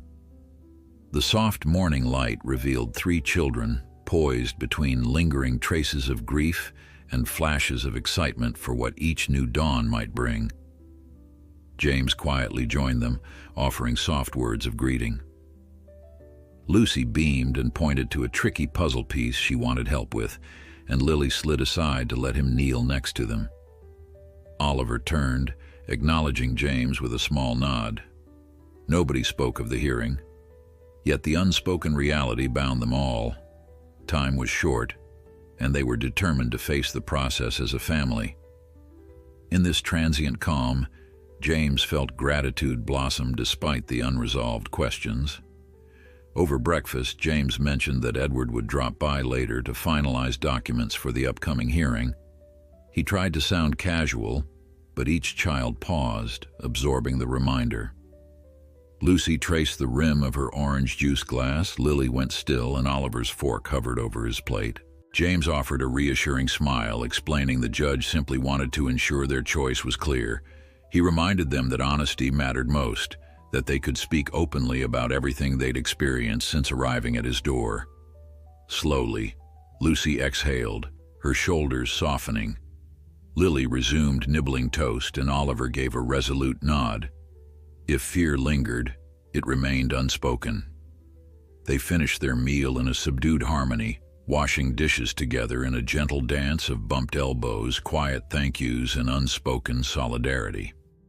Later that morning, James suggested a short walk to the bookstore down the street, hoping the outing might settle lingering nerves. The children agreed eagerly, bundling up in light jackets against the crisp autumn breeze. Outside, the city buzzed with weekend energy, parents pushing strollers, couples sipping coffee, street vendors hawking bagels. Lucy and Lily walked close, pointing at window displays, while Oliver kept a steady pace beside James, shoulders tense. In the bookstore, they marveled at endless shelves, drawn to bright covers and intriguing titles. Lily gravitated toward a section of poetry. Lucy clutched a sketchbook from the art aisle, and Oliver lingered near historical biographies. James let them explore, content to watch curiosity spark in their eyes. The tension over the hearing ebbed, replaced by the magic of imagination. He allowed each child to choose a book as a small gift. Lucy picked a volume on painting techniques, Lily found a slim anthology of nature poems, and Oliver gravitated to a historical biography of an explorer who'd overcome immense odds. Paying at the counter, James observed their excited whispers, struck by how different their lives had been mere weeks ago. The shift from motel rooms to leisurely bookstore visits was profound, yet they handled it with grace. Outside, the sun had climbed higher, drenching the sidewalks in gold. They strolled back to the penthouse, arms laden with new treasures. Even Oliver cracked a smile when Lucy teased him about reading every page by nightfall. James, for his part, relished witnessing their happiness bloom ever brighter with each moment. In mid-afternoon, Edward arrived bearing a slim folder of papers for James to review. While Lucy and Lily retreated to practice puzzle building, Oliver stayed, arms folded, as Edward explained the final steps before the hearing. James noticed Oliver's pointed questions. How formal would it be? Would they have to speak separately? What if the judge misunderstood? Edward answered calmly, assuring him the family court process was designed to protect children's best interests. A flicker of relief crossed Oliver's face, though uncertainty lingered. When Edward departed, leaving them with signed documents, Oliver hesitated in the foyer. "Do you trust him?" he asked. James nodded without hesitation. "He's on our side. We'll face the judge together." Only then did Oliver's shoulders relax with visible effraction, acceptance settling into his quiet gaze. By early evening, Lucy proposed a simple celebration dinner at home. She and Lily wanted to cook something special, determined to prove they could handle more than washing dishes. James supervised from the side as they consulted a recipe book, spaghetti with homemade sauce. Lily chopped onions, eyes watering, while Lucy stirred tomatoes in a saucepan with cautious focus. Oliver hovered near the counter, offering a steady hand whenever Lily's eyes stung. Steam and laughter filled the kitchen, and soon the meal was ready. When they finally sat to eat, the children wore proud grins. The sauce was slightly chunky, and noodles a tad overcooked, but to James it tasted exquisite. Each bite reminded him they were building a life together, one small triumph at a time, and shared pride. After dinner, they gathered on the living room floor, rummaging through the puzzle box Lucy and Lily had started in the morning. Oliver volunteered to piece together the edges, determination setting his jaw. Lucy claimed the bright center, while Lily searched for sky-colored bits. James knelt with them, savoring the warmth of communal focus. Every so often, Lucy squealed with victory, or Lily murmured excitedly over an elusive shape. Oliver remained quiet but purposeful, occasionally casting small smiles at his siblings' enthusiasm. Outside, the city lights sparkled, but here, within these walls, another sort of luminosity glowed. Family formed not just by blood, but by a new sense of belonging. As the final piece clicked into place, James realized it was more than a puzzle they were completing that evening. Bedtime came swiftly. Lucy and Lily declared they were too excited to sleep, yet within minutes of crawling under the covers, their eyelids drooped. Oliver lingered, helping James tidy stray puzzle pieces and markers. When they were alone in the hallway, Oliver paused, hesitation flickering. "Dad?" he ventured, voice barely above a whisper. James's heart skipped. This was the first time Oliver had used that word. Gently, he replied, "Yes, son." Oliver swallowed, gaze dropping to the floor. "Thanks for everything." Emotions roiled in James's chest, but he kept his composure. "I'm proud of you, Oliver. I'm proud of all of you." Oliver nodded, relief softening his features. It wasn't long before he, too, succumbed to the promise of rest in a home he could finally claim as his own. Alone once more, James circled the penthouse, collecting stray mugs and turning off lights. Pausing at a window, he gazed at the shimmering cityscape, the same view he'd once found mesmerizing in its endless possibility. Now its glittering promise felt small compared to the lives sleeping down the hall. Tomorrow, the hearing loomed closer, ready to test this fragile family's bond. Yet James felt no doubt in his choice. The children were his, heart and soul, their presence granting him a strength he never knew he possessed. He switched off the last lamp and whispered a silent vow to stand firm for them in court. As he retreated to his room, a quiet certainty guided him. No legal proceeding could undo the love binding them together, stronger than fear itself. Before going to next, please subscribe to our channel, like this video, and share with your friends. Morning arrived with a subdued hush, the day of the hearing casting a tangible weight across the penthouse. James woke earlier than usual, mind buzzing with last-minute anxieties. What if the judge questioned his ability to care for 3 children on his own? What if the triplets froze under questioning? Yet as he stepped into the hallway, the sight of Oliver, Lucy, and Lily helping each other prepare banished his doubts. Oliver gave Lucy a nudge when she fumbled with her sweater. Lily clutched a small poem book for luck, and Lucy bravely tried to mask her nerves with a forced smile. James joined them, offering soft words of support. Today, they would face the legal system that could confirm their unity, forging an unbreakable bond in law and love. They made their way to the courthouse in subdued silence, each lost in private thoughts. James held Lily's hand, while Lucy clung to Oliver.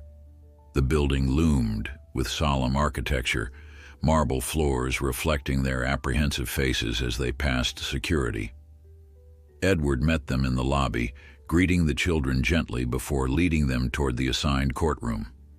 Oliver's shoulders tightened, Lucy chewed her lip, and Lily squeezed James's hand harder.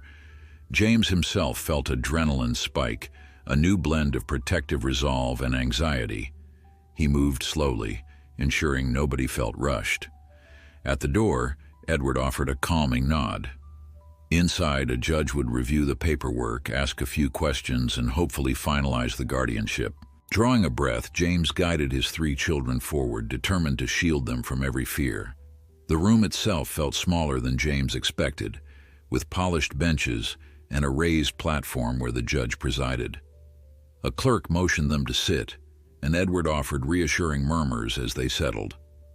Lucy clutched Lily's hand, Oliver pressed close to James. A powerful hush blanketed the space when the judge, a kindly woman with silver-streaked hair, entered. She scanned the documents, then studied the children with thoughtful eyes. Introductions were made, clarifying the request for James to become their legal guardian. The judge's voice was gentle but firm, asking if the triplets understood why they were here. Lily nodded shyly, Lucy mumbled yes, and Oliver found his voice to say, "We want to stay with our dad." James's heart twisted in immense gratitude for that single resonant word, Dad. The judge asked each child about their time with James. Lily spoke softly of evenings drawing pictures and feeling safe. Lucy described walks through the park and how James listened to her ideas for painting. Oliver, shy but determined, explained that James never treated them like a burden. He mentioned how James cooked meals, helped with homework, and promised they wouldn't be separated. The judge nodded, scribbling notes. Then she requested to hear from James himself. His voice trembled as he described the immeasurable joy these children brought him, how they turned his penthouse into a home, how he cherished every sign of trust they offered. He admitted regret that he hadn't known of them earlier, but vowed never to let them feel alone again. A soft hush followed his words. At last, the judge looked between James and the triplets, her expression thoughtful. She acknowledged the thoroughness of the case. the DNA results and the children's clear desire to stay. With a gentle smile, she announced her decision. James would be granted full legal guardianship with the option to pursue a formal adoption if all parties consented. Lucy burst into tears of relief. Lily hid her face in her poem book, and Oliver's shoulders sagged as though releasing years of tension. James closed his eyes, overwhelmed by gratitude. The gavel tapped, signaling the end of the proceeding. Edward beamed, shaking James's hand, then patting Oliver's back. The clerk offered a congratulatory nod, and the judge wished them every happiness. A weight lifted, replaced by the promise of a shared future. They stepped from the courtroom into a corridor filled with bustling people, but James felt as though the world had narrowed to just him and his children. Lucy clung to his arm, tears drying on her cheeks. Lily peered around with relief, and Oliver inhaled a shaky breath. Edward offered congratulations, then left to finalize the last of the paperwork. James crouched, arms wide, and the triplets rushed into a hug that took his breath away. "We did it," he whispered, voice thick with emotion. Lucy nodded, Lily gave a small laugh, and Oliver finally let a real smile break across his face. Freed of the hearing's tension, they walked outside, greeted by crisp autumn air and bright sunshine. James realized this day marked the true beginning of their family. They returned home, the tension of court replaced by a celebratory spirit. Lucy and Lily begged to bake something sweet, so James obliged, rummaging through cupboards for flour and sugar. The girls donned aprons, giggling as they measured ingredients, dusting themselves with stray puffs of white powder. Oliver hovered, rolling his eyes at their mess, but eventually joined in, mixing batter with careful precision. James found himself smiling non-stop, heart warm at their easy camaraderie. The cookies emerged slightly misshapen, but the children beamed like they'd created a masterpiece. Over plates of fresh pastries, they discussed next steps, finalizing school enrollment, maybe planning a short getaway before classes started. With every bright idea they shared, James felt more certain. This was no fleeting arrangement. They were forging a lasting family bond. That night, James's phone buzzed with countless congratulatory messages from acquaintances who'd heard whispers of the court decision. Instead of feeling invaded, James recognized genuine warmth behind their words. He responded politely, but his true focus remained on the triplets. Lucy sprawled on the couch reading her painting book, occasionally showing Lily bright illustrations. Oliver, freshly showered, tapped away at the dinosaur game James had downloaded. A sense of peace enveloped the penthouse. Gone were the uncertainties of pending legalities. In their place stood the surety of belonging. Before bed, James called them together, announcing they'd celebrate tomorrow. A family day, free from stress, maybe even a visit to the zoo. Their eyes lit up and excitement. When they said goodnight, he saw no fear left in their gazes, only trust. Morning found them cheerful, the weight of uncertainty gone. James drove them to the zoo as promised, weaving through weekend traffic until they reached the entrance. Lucy nearly hopped in place at the sight of giraffes peeking over tall fences. Lily clung to James's arm, and Oliver led the way with a printed map. They wandered past playful monkeys, roaring lions, and a family of penguins diving gracefully. James bought them colorful balloons, snapping photos of bright smiles and silly poses. They laughed at a curious goat that tried to nibble Oliver's shoelaces, and Lucy marveled at vivid tropical birds. Whenever Lily grew shy in crowds, James gently guided her closer, assuring her she was safe. By lunchtime, they brimmed with stories, each child claiming fresh, fond memories built together. They ended the day watching the sunset from the penthouse rooftop, a gentle breeze ruffling the children's hair. Oliver gazed at distant skyscrapers. Lucy curled beside Lily, pointing out the first twinkling bright stars. James draped an arm around them, heart full. Their journey to this moment had been sudden and fraught with pain, yet destiny guided them here, a father and three bright souls entwined. As dusk deepened, Lucy whispered, "We're really a family." Lily nodded, adding, "Yeah, forever." Oliver quietly agreed, eyes shining. James kissed the tops of their heads, promising always to protect, nurture, and celebrate them. High above the busy streets, they embraced an unspoken truth, that love could flourish from loss and hope once sparked could outshine any doubt. Together, they began their next chapter. You've reached the end of the story. Thank you for reading.